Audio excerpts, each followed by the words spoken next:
First of all, Professor Zhang, thank you very much for your time. Donald Trump's return to White House has brought the simmering US-China trade war to the fore. Washington imposed new tariffs on Chinese goods, and Beijing retaliated the same way. Current relations between US and China are strained right now, but what's the future of relations of two of the most powerful countries in the world? In the first place, this so-called tariff war, in fact, not a big deal for China. We experienced Trump 1.0. He launched this trade war with tariff on China, but we made a rough calculation, about 90% increased tariff, in fact, were paid by the American consumers or companies. So the second one will be very similar. And as you said, China retaliated. It seems even Canada, Mexico wants to retaliate. So I think the United States will be in more trouble. So this whole scheme may backfire in the end. In the case of China, it will backfire for sure. Yeah.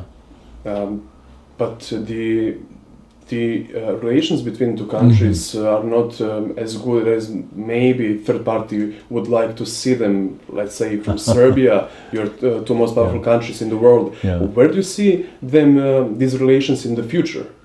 In fact, if you look at the overall approach Donald Trump deals with this global affairs, it reminds me of the remark made by Henry Kissinger, or allegedly made by Henry Kissinger. He said, it's dangerous to be the enemy of the United States, but it's fatal to be ally of the United States. So his overall strategy is withdraw. He believed the United States is reaching out too much beyond its strengths. So he's withdrawing to Americas. So now he starts with his allies, Canada, Denmark, and Greenland. And China is in a much safer position. He said, if China and the United States can cooperate, we'll solve all the problems in the world, and I will visit China within the next 100 days. So we'll wait for him. If China and the US don't fix their relations, what consequences could that have on the rest of the world? For China, it's a huge, I think, bonus for the world, for most countries, because we believe in win-win. If there are disputes, difficulties, we can hold talks, negotiation, we find solutions that both sides, three sides, other parties will win. For the US, it depends on how you view it. I'll give an example. If you look at China's relations with Southeast Asia and US relations with Europe and with the Balkans, China respects Southeast Asia. Don't forget, Southeast Asia is called the Balkan of Asia. Different ethnic groups, different languages, different religions, different political systems, but they formed what's called ASEAN. China respects ASEAN's independence, neutrality, nuclear-free zone, and we develop vigorous trade relations with ASEAN based on win-win. As a result, China and ASEAN have achieved 4 decades of peace, development, and prosperity, and win-win. And this is now the world's largest free trade zone. But the United States, vis-a-vis Europe and Balkans, you see the problem with the NATO. The philosophy is keep America in, keep Russia out, keep Germany down, and divide and rule. Old Europe, New Europe, all kinds of problems.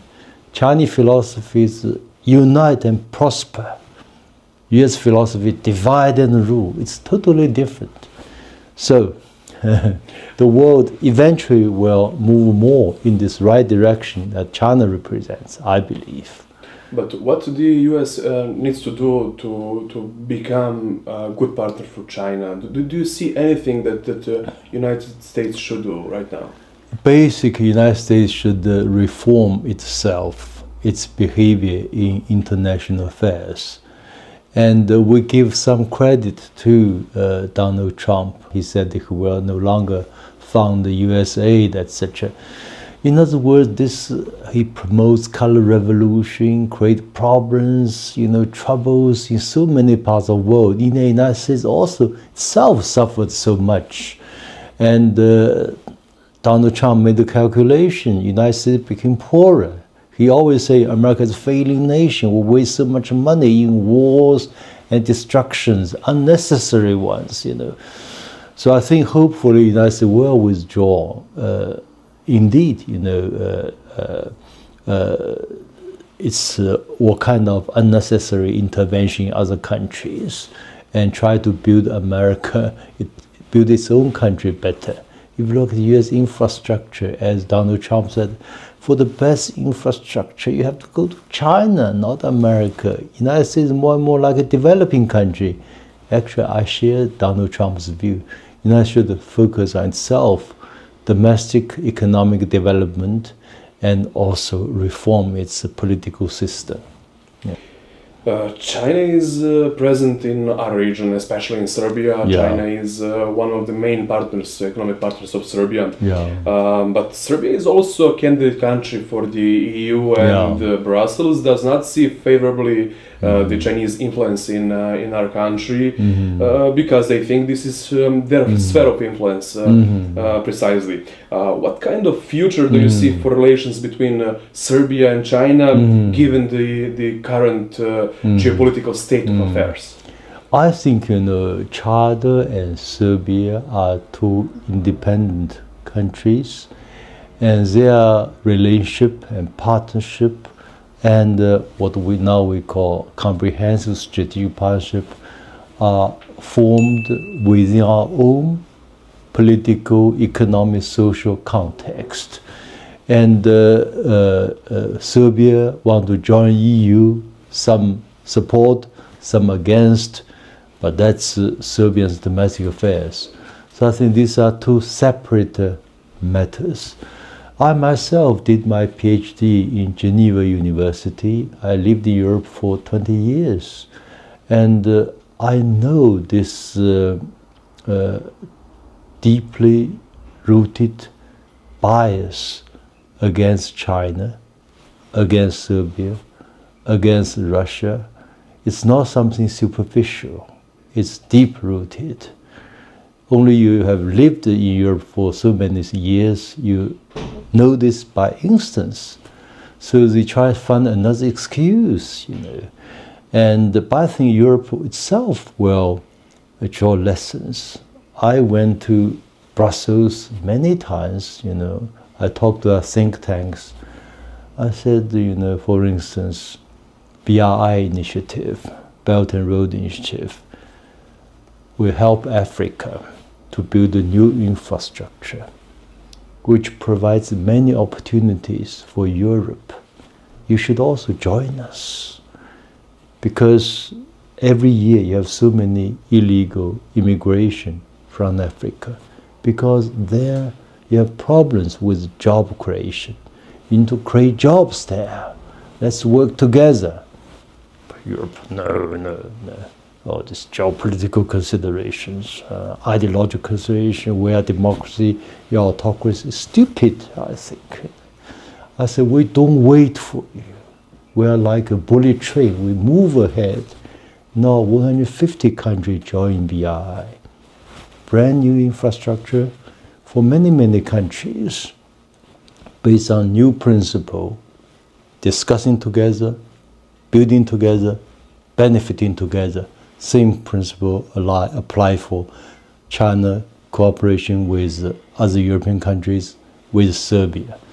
So eventually Europe will regret. I counsel them already, don't support Arab Spring. It will become Arab winter, but they still support Arab Spring. What can we do? I said, don't encourage NATO expansion. It will cause many troubles, many problems. They still support NATO expansion. And then in the end, the Ukrainian crisis. So many, many things. I'll give you another example. Europe is known for Green Deal. Green Deal, so lofty, fanfare, energy transition. China has completed its Green Deal. Green energy now costs lower than traditional energy in China. 70% EV vehicles produced by China. That's for better climate protection. Climate change, we have way to deal with that because of China.